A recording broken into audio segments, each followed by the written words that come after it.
This is the plaintiff, Angel Villanueva. He says he worked at the defendant's organization and is owed money for hours worked which have been unpaid. He worked hard for the defendant, but got tired of being underpaid and sometimes not paid at all. This is against the law. He wants his $800 in lost wages to be paid and is suing for just that today.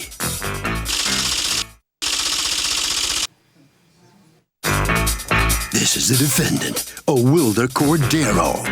She says she runs a nonprofit organization in her neighborhood for the past 20 years, and this is the first time anything like this has happened. The plaintiff ended up doing volunteer work for her.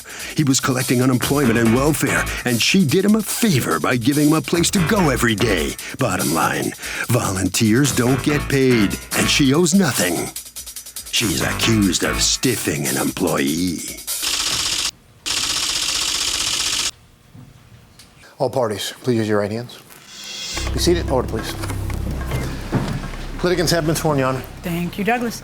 Okay, Angel Villanueva? Yes. You are suing Owilda Cordero for $800 that you say are owed to you in unpaid wages. Tell me what's going on. Owilda needed somebody to run the office. What office? She runs a nonprofit organization called Emergency Rights. Okay, and what does Emergency Rights do? It's a nonprofit where we do domestic violence, crime victim, homeless, disasters like Haiti and Katrina. We went out there and we served. Okay. All right, so let me hear from you. Go ahead. So at the moment I was unemployed. She needed somebody to run the office, so I agreed to run the office. Okay, and then you worked there for how long? Since April to June, the end of June. April, May, and June. All right, and what was your salary? $300 a week. Okay, and then what goes wrong and when does it go wrong? She started being late with her payments. She tells me she's gonna pay me the following week. I say, yes, that's fine. And I have responsibilities to take care of. Were you paid under the table or paid with a W-2? Under the table. Under the table? Off the books, Okay. yes. Were you collecting any unemployment? At the time. Go ahead, we know the answer. Yes. Yeah, okay, so you were collecting unemployment and you weren't reporting the $300 to unemployment. No, I wasn't. Okay, did she know you were collecting unemployment? Yes. Okay. And, well, did you know you were paying him and not giving him a W-2? Or you were paying him under the table? I never knew he was collecting unemployment. Well, were you paying him? I was giving him, like, to help me, but I wasn't giving him a salary, which is something I did out of goodness of heart. I said, if you're I don't know gonna what you're saying. Hold on one second. Somebody works and they get paid. That's not the goodness of your heart. They're an employee. He wasn't an employee. He was a volunteer in the organization like everyone else. And he didn't start in April. He was in May. And I have a text that he actually sent me. And he says, you owe me for June 20th to June 24th. This is a text. And I have a copy of my text that I printed out this morning. And the 20th and the 24th, that week, we had the office closed due to the fact that we were doing my father's funeral that week. So Did he work? Did he work? No, the office was closed. Judy was in charge of closing the office and opening, and she had the keys. And he didn't have he had the keys also, but she's been there way before him. And she's been there for a long time, opening and closing the office. Was the office closed between June 20th and June 24th? Yes, it was, Your Honor. And do you know whether he went to work and worked? The office was closed. Okay. Does he have a key, though? He has a key. Okay. Was he at the funeral? He went to the viewing? The viewing, yes. Not the burial? No. Okay, but he was at the viewing. Was that during daylight hours and during working hours, or was that during the night? Yes, it was during working hours. Okay. And could I also mention that we used to have a petty cash box where we usually collect, like when we do copies and faxes, and we keep that money there, and usually Judy and everybody else uses it for breakfast, lunch, and whatever they need it for. Angel had a habit of closing the office after Judy's left, and Judy just say, why don't we close in the office? And he would stay all the way to 7, 8 o'clock at night playing games in the computer. He used to take the petty cash from the box every day. So when Judy used to come in the next day, there was no money in there to buy breakfast. Yeah, I know. Because he was taking the money every day on his own because he said he didn't have no money for the train. But 90% of the time, I used to pick him up sometimes and tell him, come on, I'm going to give you a ride home, because he became like a family member to us. He used to go to the hospital and tell everybody that he was my father. My father was his grandfather. He used to tell people he was my nephew. Okay. After my father passed away, I didn't see him. He didn't show up to go with us when my father was being cremated. We were like, where's Angel? Where's Angel? He never showed up. We never saw him after that.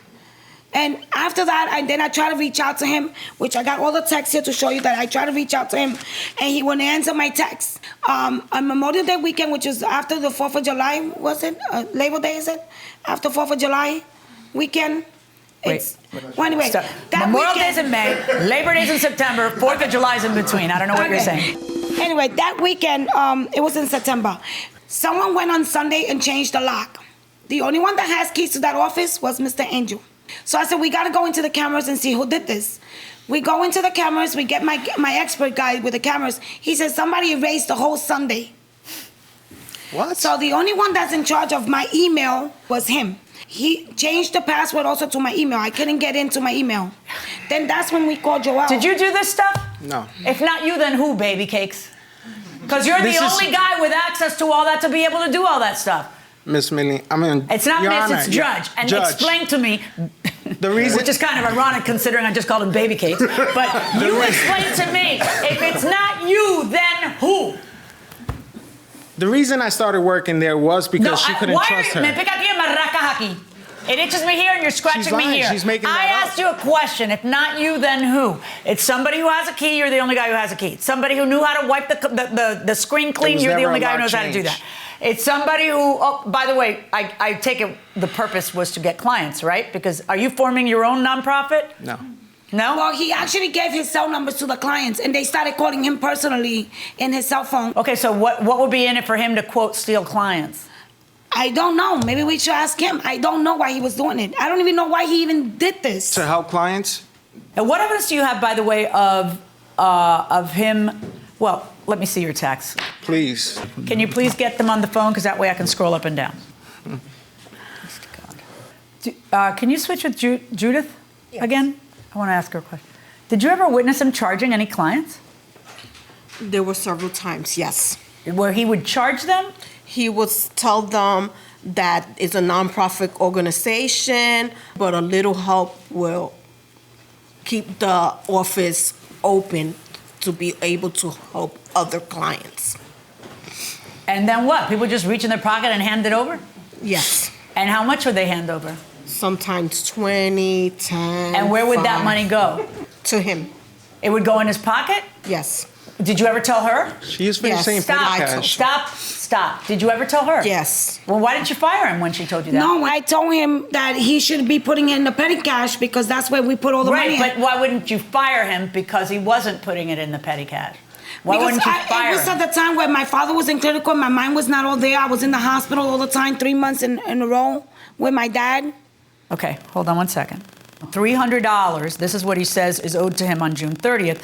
You're doing me wrong. $300 ain't nothing. And now you're ignoring my phone calls. I have a bachelor's degree. I'm looking for another job before I get locked up for child support.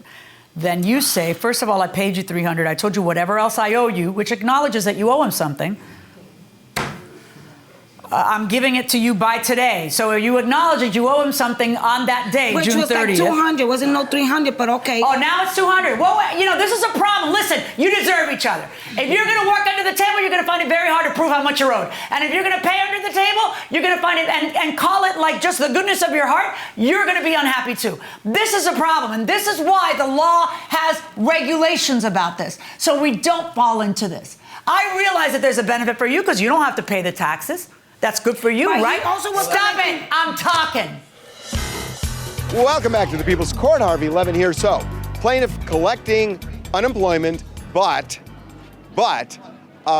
is also working under the table. Does that piss you off?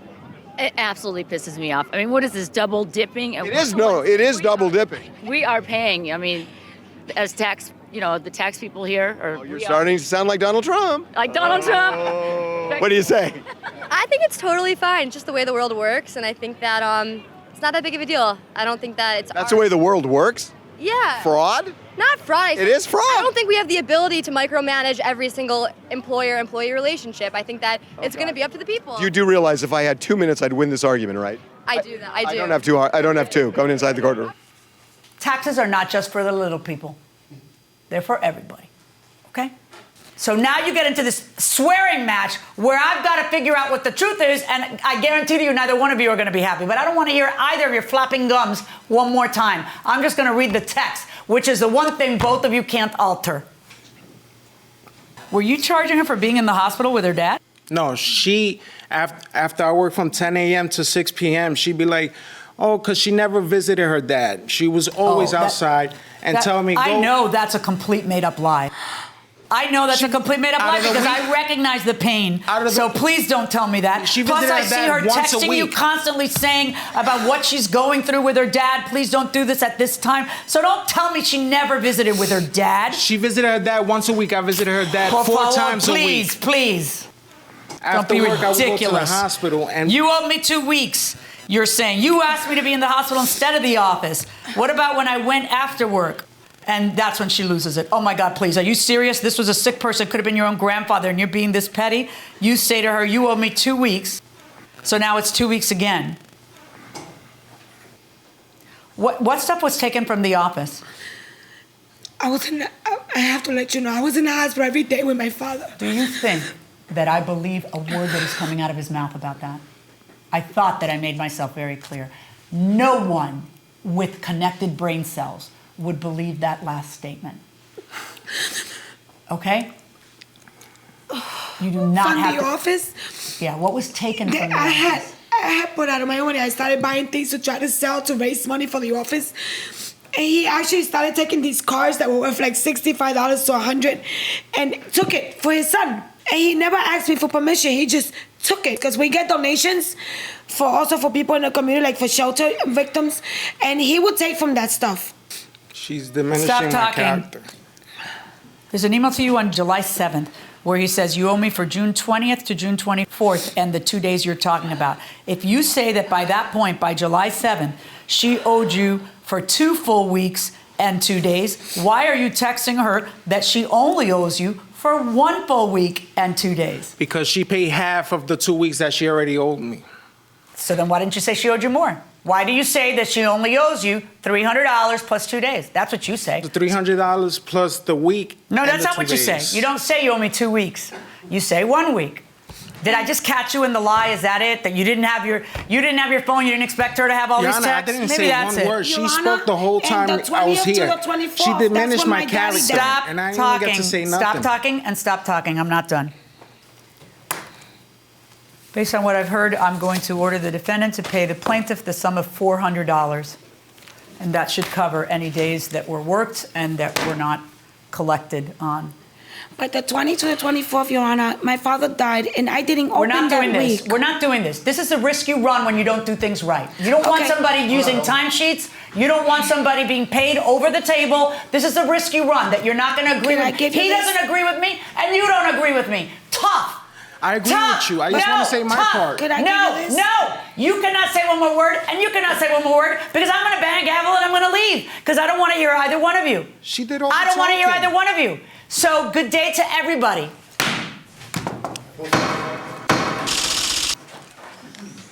Well, in a case that certainly shows the importance of a cell phone for providing evidence in a court case, the plaintiff prevails. $400. You're going to have to pay him. It's okay. I know this is a very emotional case for you, and you're very sad, and I can understand. He's getting paid for actually taking care of my father. That was critical when my father passed away. Right. But that's what happens when you help someone. Well, listen, the judge jumped on both of you for not doing things accurately and right. Maybe you've learned a lesson from it. How'd the organization exist anyway? Totally on donations? Yes, it is. All right. Yes. Thanks so much. Thank you. You must sign some documents. Now here comes the plaintiff. I know you wanted to get something out to the judge, but the bottom line is you're getting $400. How about that? Yeah, but she diminished my character, and the reason I didn't charge her for her dad. Okay, She wanted me to pay. She wanted to pay the me case is over. to go see her. Doesn't matter what you have to say. It's over. Okay. Thank you very much. I'm just really upset about You that. must got signed some documents. Harvey, this is a very interesting case. A lot of emotion here. What do you think? So here's the deal. I mean, you should know. You can be prosecuted for taking public assistance when you're not legally entitled to get it.